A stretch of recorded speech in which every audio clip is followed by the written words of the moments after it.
Many in the alt-right believe in the concept of being an alpha male. They exude masculinity and art above fighting and being an utter bastard to people around them to show their dominance, because that somehow makes you a real man. Chicks really want that, and they always go for the alpha. Funny thing is just how easily they fall in line around central figures of their movement, but I digress.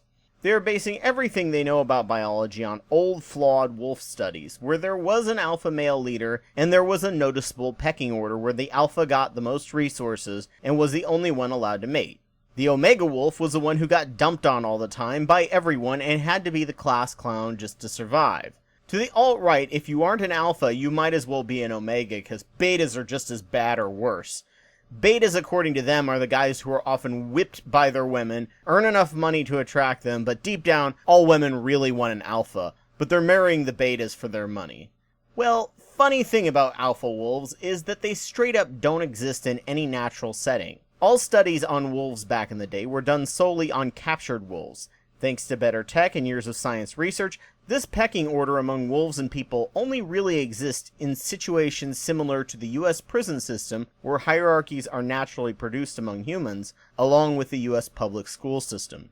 In nature, wolves are much more egalitarian, where both a head male and female tend to lead, but more through empathy and reverse empathy dominance tactics, and almost never through violence. Depending on the time of the year and mating season, alpha females will often lead the pack. It is why dog training classes using attention denial and other dominance empathy tactics work so well in dogs as opposed to beating them into submission.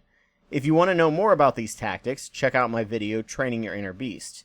As so many of these alt-righters were raised in the American public school system, where hierarchies are formed from the way they're organized, they believe that this is normal. Most people in other nations are often confused by our school system with its cliques and lack of freedom.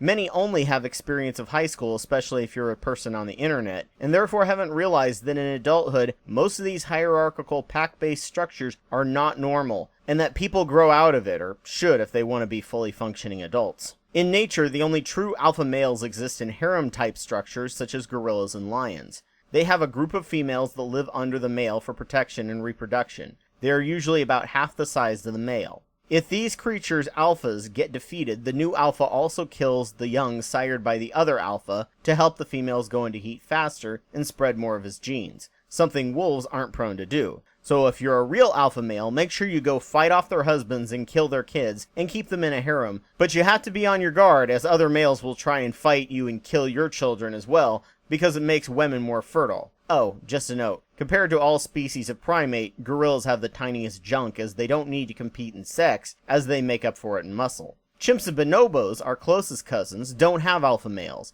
They have pack leaders, but who gets to have sex isn't determined by who's leader. Their leaders are referred to as beta males, as they do not use dominance and violence to solve problems and rule. They use complex politics to keep everyone happy. They are much more like an elected leader than a true alpha.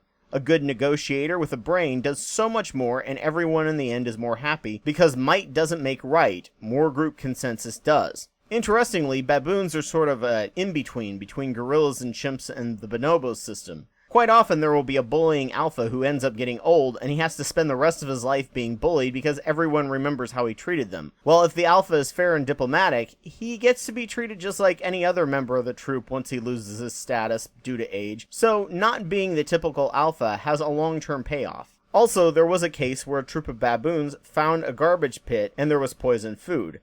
The most aggressive males fought off each other, ate the food, and died. The entire troop dynamics change, and since beta-like males were the only males that survived, the troop dynamics became more and more like chimps and bonobos. The myth of the alpha male indicates a complete ignorance of modern biology, human behavior, psychology, animal behavior, and it shows you haven't changed that much since high school, or are probably still in high school. In American high schools especially, but in high schools in general, there is that weird area between child and adult that you're in. You are also in a time when your hormones are going full blast, and the confinement and lack of freedom often creates hierarchies where hot chicks always go for bad boys. They are also young and full of hormones and haven't the first clue what they want and are running on instinct and looks just like you are at that age. Essentially, if you call yourself an alpha male or believe in the myth of the alpha male, it means you never got over the negative impacts of high school, and I hope you go on to do something with your life and interact with more actual adults of all genders and walks of life. Yes, in a stressful environment like high school,